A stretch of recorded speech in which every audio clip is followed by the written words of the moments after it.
Hello बच्चों, इस video में हम लोग डिस्कस करेंगे pair of linear equation in two variables. Class 10 का टॉपिक है। 20 से 25 मिनट का थ्योरी पार्ट रहेगा। उसके बाद अगर आप ये अच्छे से पढ़ लेते हो तो सारे प्रॉब्लम्स क्या होंगे, इजीली आपसे सॉल्व हो जाएंगे। तो चलिए वीडियो को करते हैं स्टार्ट। देखिए, pair of linear equation in two variables, ठीक है। तो अभी हम लोग उसको क्या करेंगे, उल्टा पढ़ेंगे। तो देखिए, सबसे पहले आपको क्या लिखा है, वेरिएबल। वेरिएबल आपका क्या होगा, देखो पहला टर्म आपका क्या है, वेरिएबल, वेरिएबल्स, ठीक है। तो वेरिएबल्स आपके क्या होते हैं, जैसे x हो गया, y हो गया, z हो गया, ये आपके क्या है, वेरिएबल्स है। वेरिएबल्स क्यों है, क्योंकि इनकी वैल्यू क्या होती है, चेंज होती रहती है, वेरी करती रहती है, इनकी वैल्यू फिक्स नहीं होती है, ठीक है। तो ये आपके क्या हो गए, वेरिएबल्स हो गए। अब देखिए, वेरिएबल्स हो गया। वेरिएबल्स के बाद क्या लिखा है, टू लिखा है। मतलब यहाँ पे आप लोगों को क्या करना है, सिर्फ और सिर्फ दो वेरिएबल में हम लोगों को क्या करना है, डील करना है। मतलब यहाँ पे हम लोग z को इंट्रोड्यूस नहीं करेंगे, सिर्फ और सिर्फ किसमें हम लोग डिस्कस करेंगे या किसमें हम लोग पढ़ाई करेंगे, एक्स और वाई में क्या करेंगे, इस चैप्टर को क्या करेंगे, पूरा चैप्टर क्या करेंगे, सिर्फ और सिर्फ दो वेरिएबल में ही पढ़ेंगे, ठीक है। इसके बाद क्या लिखा है, इक्वेशन। इक्वेशंस का मतलब क्या होता है, इक्वल टू का साइन, ठीक है। आया समझ में, इक्वेशंस का क्या मतलब होता है, इक्वल टू का साइन। इसके बाद आपका क्या लिखा है, इसके बाद आपका लिखा है लीनियर। लीनियर मतलब क्या होता है, लीनियर मतलब होता है जिसका डिग्री होता है 1। मतलब क्या, जैसे देखो यहाँ पे एक्स वाई है, ये x है, ये y है। देखो यहाँ पे इसका डिग्री कुछ नहीं लिखा है, इसका मतलब क्या है, ये 1 है। आ रहा समझ में। और देखो यहाँ पे आपका x स्क्वायर होता या y स्क्वायर होता, तो यहाँ पे आपका डिग्री क्या हो गया, 2 हो गया। तो ये आपका क्या होता है बेटा, ये क्वाड्रेटिक होता है। इस चैप्टर में हम लोग क्या करेंगे, इसको नहीं डिस्कस करेंगे, सिर्फ और सिर्फ कैसे इक्वेशंस को डिस्कस करेंगे जिसका डिग्री आपका क्या होगा, 1 होगा। मतलब हम लोग सिर्फ और सिर्फ x और y में डील करेंगे। मतलब x का अगर आपको यहाँ पे अगर आपका 3 है तो ये जो इक्वेशन होगी आपकी, ये इक्वेशन क्या होगी आपकी, 3 होगी। मतलब डिग्री अगर 3 है या 2 है तो डिस्कस नहीं करेंगे। डिग्री क्या होनी चाहिए आपकी, डिग्री आपकी क्या होनी चाहिए, सिर्फ और सिर्फ क्या होनी चाहिए, 1 होनी चाहिए। उसके बाद आपका क्या नाम लिखा है, पेयर। पेयर मतलब क्या होता है बेटा, पेयर मतलब होता है जोड़ा। मतलब अगर एक हम लोगों को इक्वेशन है, अगर हमारे पास कोई भी एक चीज है तो उसका क्या होना चाहिए, उसका एक साथी भी होना चाहिए, ठीक है। तो चलिए अभी क्या करते हैं, अभी जो हम लोगों ने पढ़ा है pair of linear equations in two variable, उसको क्या करते हैं, बनाने की कोशिश करते हैं। देखिए, वेरिएबल्स हमारे पास क्या है, सबसे पहले क्या बोल रहे हैं बेटा, वेरिएबल्स ले लो। अभी क्या बोला इसमें कि एक नहीं दो वेरिएबल्स लेने हैं, तो मैंने क्या लिया, एक पहला वेरिएबल लिया, एक क्या लिया मैंने, दूसरा वेरिएबल लिया। पहला वेरिएबल हो गया x, दूसरा वेरिएबल हो गया y। अभी देखो यहाँ पे प्लस भी कर सकते हो, माइनस भी कर सकते हो, कोई दिक्कत नहीं है। उसके बाद क्या बोला, इक्वेशन हम लोगों को लेना है, तो हम लोगों ने क्या किया, इक्वल टू का साइन लगा दिया। आ रहा है समझ में। अभी क्या बोल रहा है, आपका जो डिग्री होना चाहिए वो क्या होना चाहिए, 1 होना चाहिए। मतलब लीनियर होना चाहिए। लीनियर का क्या मतलब होता है, डिग्री 1। तो देखो यहाँ पे डिग्री क्या है, 1 है। अब यहाँ पे आप बेटा कुछ भी लिख सकते हो, 1 2 3 4 5 0, कुछ भी लिख सकते हो। तो ये जो है आपका x plus y equal to 5, ये आपका क्या है, pair of linear equation in two variable, ठीक है। अभी अगर इसको मैं थोड़ा सा अच्छे फॉर्मेट में लिखूं तो मैं कैसे लिख सकता हूं, ax plus B Y is equal to C. आ रहा है समझ में। यहाँ पे c का वैल्यू 5 है, यहाँ पे a का वैल्यू 1 है और b का वैल्यू 1 है। आया। इसको अगर मैं थोड़ा सा अच्छे फॉर्मेट में लिखूं तो ऐसे लिख सकता हूँ, ax plus B Y is equal to C. अभी देखो मेरे को क्या बोल रहा है, पेयर बोल रहा है। मतलब पेयर मतलब क्या होता है, अगर ये है तो इसका एक साथी भी होना चाहिए, ठीक है।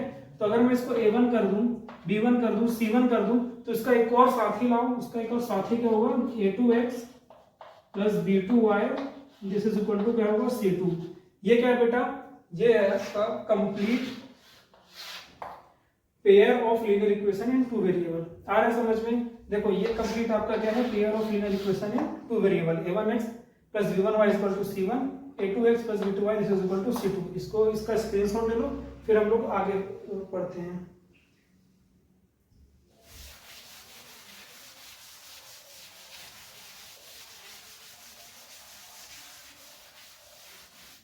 देखो हम लोगों को क्या मिला, हम लोगों को मिला a1x plus b1y this is equal to c1, और क्या मिला था अभी, a2x plus b2y this is equal to क्या है, c2, ठीक है। ये आपका क्या है, pair of linear equation in two variable.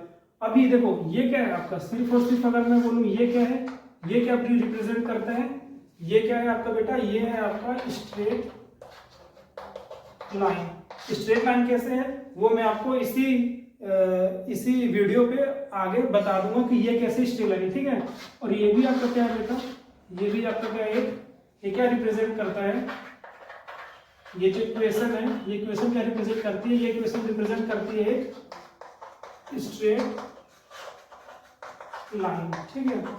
अगर ये देखो, ये a1x b1y प्लस c1 अगर पूछेगा ये इक्वेशन क्या है, तो आप क्या बोलोगे?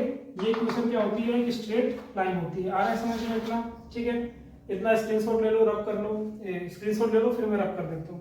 इसका स्क्रीनशॉट ले लो। देखो अभी देखो, ये मेरा क्या है? एक लाइन है, ठीक है। ये लाइन क्या है? L1 मान लो, और ये लाइन क्या है बेटा? आपका L2 है। अभी मेरे को एक बात बताओ, दो लाइन है, अगर आपके पास अगर टू स्ट्रेट लाइन है, ठीक है, दो स्ट्रेट लाइन है, तो वो कैसे कैसे इस यूनिवर्स में एग्जिट कर सकती है? मेरे को ये बताओ, क्या क्या पॉसिबिलिटीज आ सकती है? पहली पॉसिबिलिटी तो ये है कि ये एक लाइन, ये एक लाइन ऐसी हो। ये अगर मान लो L1 है, ये L2 है, तो ये लाइन है आपकी ऐसी बन सकती है। दूसरी क्या पॉसिबिलिटी है? दूसरी एक पॉसिबिलिटी, अगर मान लो ये एक लाइन L1 है, सॉरी ये ज्यादा हो गया।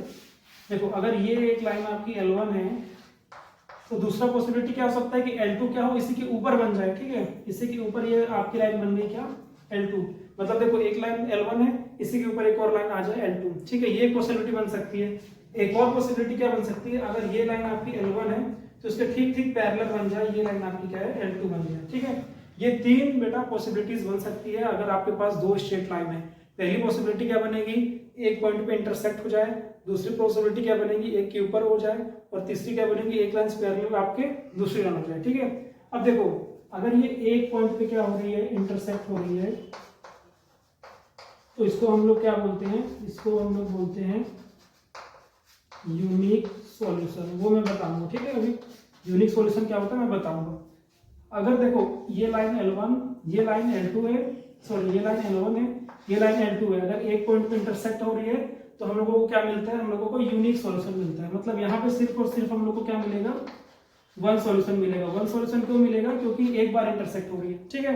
देखो यहाँ पे क्या हो रहा है बेटा? ये जो लाइन L1 है और L2 है, तो ये कितने बार इंटरसेक्ट हो रहा है? यहाँ पे, यहाँ पे, यहाँ पे, यहाँ पे। देखो ये L1 है, ये L2 है, तो कितने बार इंटरसेक्ट हो रहा है? यहाँ, यहाँ, यहाँ, बहुत जगह पे इंटरसेक्ट हो रहा है। तो ये आपका क्या होगा बेटा? यहाँ पे कितने सॉल्यूशन मिलेंगे? इनफाइनाइट सॉल्यूशन मिलेंगे। इनफाइनाइट सॉल्यूशन क्यों मिलेंगे? क्योंकि यहाँ पे क्या हो रहा है? मैनी टाइम्स आपका क्या हो रहा है? लाइन इंटरसेक्ट हो रही है। आ रहा है समझ में?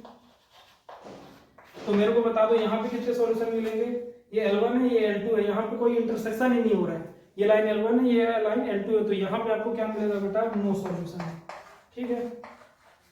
या फिर आप बोल सकते हो जीरो सॉल्यूशन। यहाँ पे आपको एक भी सॉल्यूशन नहीं मिलेगा। इतना नोट डाउन कर लो, इसका स्क्रीनशॉट ले लो। देखो अभी क्या पिक्चर में कहानी क्या आगे बढ़ी? कहानी ये आगे बढ़ी कि अगर आपको एक सॉल्यूशन मिल रहा है, एक या एक से ज्यादा सॉल्यूशन मिल रहा है, तो उसको हम लोग क्या बोलते हैं? ये बेटा सिर्फ और सिर्फ नाम है, ठीक है। इसको हम लोग क्या बोलते हैं? कंसिस्टेंट। और अगर जीरो सॉल्यूशन मिल रहा है या नो सॉल्यूशन मिल रहा है, तो उसको हम लोग क्या बोलते हैं?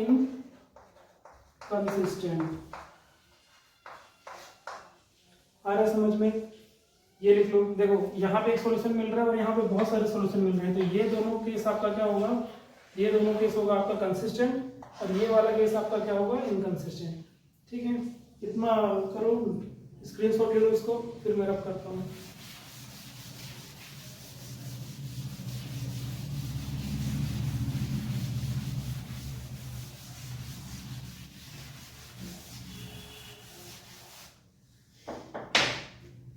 देखो हम लोगों ने क्या पढ़ा? अभी हम लोगों ने क्या क्या पढ़ा? देखो सबसे पहले a1x plus b1y this is equal to c1, ये क्या होती है? एक line. a2x plus b2y this is equal to c1, ये क्या होती है? आपकी दूसरी लाइन। ये दोनों लाइन को हम लोग क्या बोलते हैं? Linear pair, pair of linear equation in two variables, ठीक है। फिर हम लोगों ने क्या पढ़ा? ये लाइन कैसे कैसे अपने को, हम लोगों को कैसे कैसे मिल सकती है? एक केस ऐसा बन सकता है, एक केस इसके ऊपर बन सकता है, और एक केस क्या बन सकता है? इसके पैरेलल बन सकते हैं, ठीक है। तो अभी हम लोगों ने क्या किया? हम लोग क्या कर रहे हैं? इसके एक्स और वाई का वैल्यू ही फाइंड कर रहे हैं ना। तो एक्स और वाई का वैल्यू फाइंड करने के लिए हमेशा हम लोगों को ग्राफ बनाने की जरूरत नहीं है। हम लोगों के पास क्या होता है? मेथड्स भी होते हैं, ठीक है। हेडिंग डालो, मेथड ऑफ फाइंडिंग सॉल्यूशन, ठीक है। कैसे फाइंड करेंगे? देखो जैसे x plus y is equal to मेरे को है 1, ठीक है।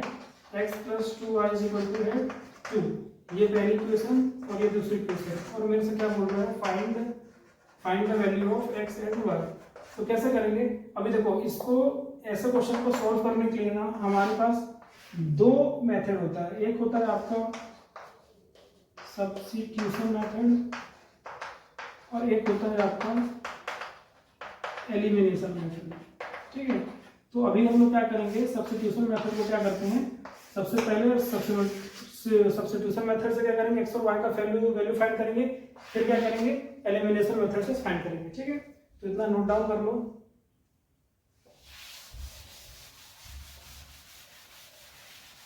देखो मेरे से क्या बोला है, मेरे से बोला है x plus y is equal to क्या है 1 और x plus 2y is equal to क्या है 2। मेरे से क्या बोल रहा है find x and y substitution method. तो सब्स्टिट्यूशन मेथड क्या होता है मतलब,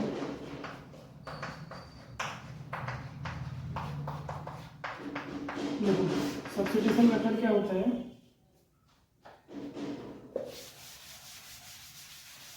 हम लोग क्या करते हैं इक्वेशन 1 से, ये आपका इक्वेशन 1 ये आपका इक्वेशन 2, हम लोग क्या करते हैं इक्वेशन 1 से, ठीक है, इक्वेशन 1 से क्या करते हैं x का वैल्यू निकालते हैं और इक्वेशन 2 में पुट करते हैं, ठीक है। मैं क्या करूंगा इक्वेशन 1 से x का वैल्यू निकाल कर इक्वेशन 2 में पुट कर दूंगा, ठीक है। कितने लिख लो बेटा, बहुत ही काम में आता है, पता है जब आप पेपर देने जाओगे, जब इतना सारा सिलेबस हो जाएगा तब ये सब चीज़ें बेटा बहुत काम में आती हैं, ठीक है। तो सबसे पहले x plus y is equal to क्या आपका 1, तो x का वैल्यू कितना आएगा मेरे से यहाँ पे y को उधर लिया तो 1 माइनस वाई, ठीक है। ये मेरे को क्या मिला x का वैल्यू मिला। अभी x का वैल्यू ये वाला वैल्यू मैं क्या पुट करूंगा इस इक्वेशन में पुट कर दूंगा, तो मेरे को क्या मिलेगा, देखो x का वैल्यू मैंने दिया 1 माइनस वाई और यहाँ पे क्या है आपका 2y, this is equal to क्या है 2, ठीक है। तो देखो y 2y, तो यहाँ से क्या बचा 1 plus y this is equal to 2, तो y का वैल्यू मेरे को क्या मिला 1, ठीक है। अब जब y का वैल्यू मेरे को 1 मिल चुका है तो मैं क्या करूंगा यहाँ पे x plus 1 this is equal to 1, तो x का वैल्यू मेरे को क्या मिल गया 0 मिल गया, ठीक है। इतना सा आपका बेटा सब्स्टिट्यूशन मेथड होता है। सब्स्टिट्यूशन मेथड में सिर्फ और सिर्फ हम लोग क्या करते हैं x का वैल्यू निकालते हैं और इक्वेशन 2 पे पुट कर देते हैं। ये देखो इक्वेशन 1 से x का वैल्यू निकालकर इक्वेशन 2 में पुट कर दूंगा। इस मेथड से बेटा आपका एनसीईआरटी 3.2 पूरा बन जाएगा। अभी हम लोग एलिमिनेशन मेथड डिस्कस करते हैं, फिर एनसीईआरटी के भी सॉल्यूशंस में अपलोड कर दूंगा। हाँ, सब्स्टिट्यूशन मेथड हमारा हो गया था, अभी हम लोग डिस्कस करेंगे एलिमिनेशन मेथड।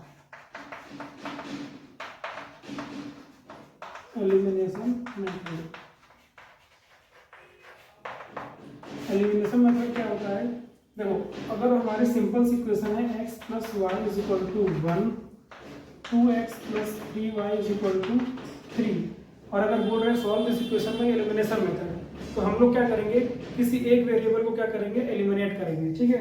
देखते जाओ क्या करेंगे, हम लोग किसी एक वेरिएबल को एलिमिनेट करेंगे, ठीक है। बस इतना सा लिख लो बेटा आप, ये पूरा एलिमिनेशन मेथड हो गया। किसी एक वेरिएबल को एलिमिनेट करेंगे, देखो यहाँ पे x, यहाँ पे x, यहाँ पे y, यहाँ पे y। अब मेरे को क्या करना है, कोई एक वेरिएबल को उड़ा देना है, ठीक है। तो वो मैं कैसे करूंगा, देखो मान लो मेरे को x उड़ाना है, x को काटना है, तो देखो ये अगर आप इक्वेशन 1 लिए, ये इक्वेशन आप 2 लिए, अगर मैं इसको 2 से मल्टीप्लाई कर दूंगा तो देखो ये इक्वेशन क्या बन जाएगी 2x plus 2y this is equal to 2, ये आपकी क्या बन गई इक्वेशन 1 बन गई। अब मैं क्या करूंगा, अभी इजी वे बता रहा हूँ क्योंकि बहुत लोगों को डिफिकल्टीज आता है, ऑफलाइन में जो बच्चे रहते हैं उन लोगों को यहाँ पे प्लस माइनस में थोड़ा सा दिक्कत जाता है, तो आप लोग समझना मैं क्या बता रहा हूँ। देखो ये इक्वेशन 1 हो गई, इसका कोफिशिएंट क्या हो गया सेम हो गया। अब मैं क्या करूंगा, इसको लिखूंगा 2x प्लस 2y, ये इधर गया तो -2 माइनस, अब मैं क्या किया इसको कैसे लिखूंगा मैं, ये क्या है 2x plus 3y minus 3 this is equal to मैं क्या करूंगा 0, ठीक है।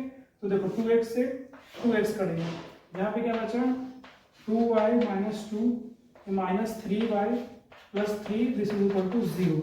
तो यहाँ पे मेरे को क्या मिला -y plus 1 this is equal to 0, तो -y इज इक्वल टू -1, तो y इज इक्वल टू मेरे को मिल गया 1।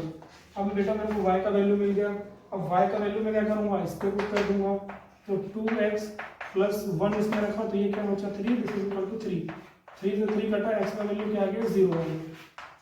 ठीक है, इसको नहीं समझ में आता है यहाँ पे कैसे प्लस माइनस प्लस हो जाता है, वो क्या करेगा, सिंपली क्या करेगा, कोफिशिएंट को सेम कर देगा, इसका कोफिशिएंट x का कोफिशिएंट क्या करेगा, सेम करेगा और ऐसे सब्ट्रैक्ट कर लेगा। ठीक है, अभी एक और क्वेश्चन में इसी क्वेश्चन को मैं कैसे करके बताता हूँ आपको, जैसे कि बुक में दिया गया, जैसे बाकी लोग पढ़ाते हैं। ठीक है, तो वो कैसे करेंगे वो भी देखो एक बार आप। ये क्वेश्चन 2 है, इसको मैं क्या किया 2 से मल्टीप्लाई किया, तो क्या मिला 2x plus 2y this is equal to 2, ये क्या है 2x plus 3y this is equal to 3। अभी मैं क्या किया, ये माइनस ये माइनस ये माइनस, ये आपका कट गया, ये क्या है -3y हो गया, तो ये क्या बचा -y, और ये क्या बचा, ये क्या हुआ बेटा -3 और +2, तो क्या बचा -1, तो y का वैल्यू कितना आ गया आपका 1। पहले में भी y का वैल्यू आपका क्या रहा था 1, y का वैल्यू मैं रख दूंगा यहाँ पे, तो मेरे को क्या मिलेगा 2x plus 3 this is equal to 3, तो x इज इक्वल टू क्या मिला मेरे को 0, क्योंकि ये और ये हो गया कैंसिल। तो ये इतना था इतना थ्योरी पोर्शन था आपका, थ्योरी पोर्शन हो गया कंप्लीट। अभी नेक्स्ट लेक्चर में हम लोग डिस्कस कर लेंगे एनसीईआरटी सॉल्यूशन किसका, pair of linear equation in 2 variables का।